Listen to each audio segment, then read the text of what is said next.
देवीला वंदन. घटनेचे शिल्पकार महामानव विश्वरक्षा हक्काच्या लढाईसाठी या गंगाखेड तहसील समोर गंगाखेड पंचायत समितीच्या सदस्या श्रीमती शांताबाई देवरा देवीला वंदन. घटनेचे शिल्पकार महामानव विश्वरक्षा हक्काच्या लढाईसाठी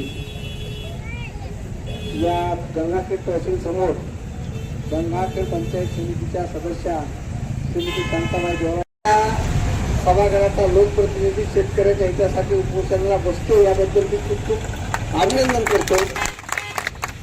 एक महिला प्रतिनिधी अशा काळात एखाद्या गणाच्या पंचायत समिती सदस्या महिला सदस्या इथे उपोषणाला बसतायत.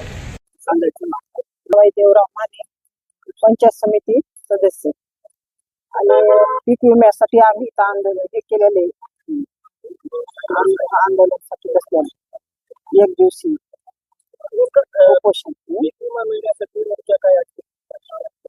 पीक विमा भेटलेलाच नाही ना, पीक विमा भेटलेला नाही, याच्यामुळे एक दिवशी उपोषण केलेलं आहे. लक्षणीय उपोषण झालेलं आहे. याच्यानंतर पण शासनानं दखल घ्यावी आणि शेतकऱ्याचा विमा लवकरात लवकर मागणी मान्य करावी. शेतकऱ्यावर एवढा कर्जाचा डोंगर झालेला आहे आणि शेतकरी त्रस्त आहे आणि आत्महत्येचे केलेले पण आहेत आणि आणखी तयारीत आहेत. त्याच्यामुळे शासनाने लवकरात लवकर शेतकऱ्याच्या मागण्या मान्य करून लवकरात लवकर विमा टाकावे, भरावे. काय वाटतं पहिलं काहीच सांगितलेलं नाही, त्याच्यामुळेच आम्हाला हे निवेदन द्यावं लागलं आणि बसावं लागलं. आणि याच्यानंतर बी आमचं वारंवार चालूच राहणार आहे आणि त्याच्यामुळे लवकरात लवकर तात्काळात हे मान्य करावे त्याला विमा. पुढचं आंदोलन आमरण उपोषण करण्यात येणार आहे.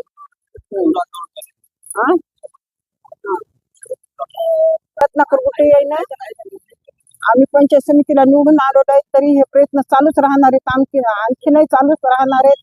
मरेपर्यंत अखेरच्या श्वासापर्यंत मी शेतकऱ्यासाठी लढणार आहे. रत्नाकर कुठे येईना लवकरात लवकर मुख्यमंत्र्याकडे निवेदन करावे आणि लवकरात लवकर शेतकऱ्याच्या पीक विम्यासाठी मान्य करावे लवकर.